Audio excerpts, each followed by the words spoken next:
So supposing we hit the body with a tremendous, whether it's ultraviolet or just very powerful light, and I think you said that hasn't been checked, but you're going to test it. And then I said, supposing you brought the light inside the body, which you can do either through the skin or in some other way. And I think you said you're going to test that too. Sounds interesting. Right, and then I see the disinfectant where it knocks it out in a minute, 1 minute.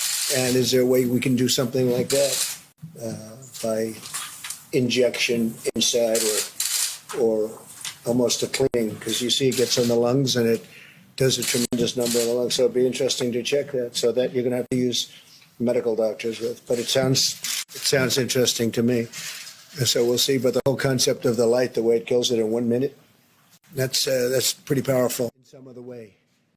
And I think you said you're going to test that too. Sounds interesting. Right, and then I see the disinfectant where it knocks it out in a minute, 1 minute.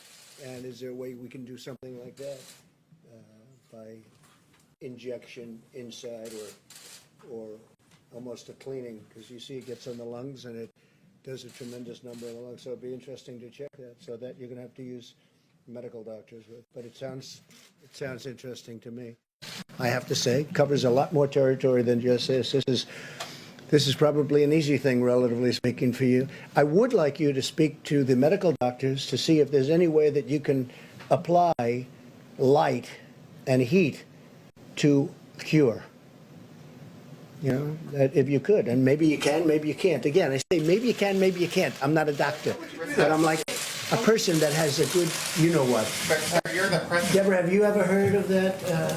The heat and the light relative to certain viruses, yes, but relative to this virus? Not as a treatment. I mean, certainly fever is a good thing when you have fever. It helps your body respond. But not as, I've not seen heat or light. I think it's a great thing to look at. I mean, you know. Okay.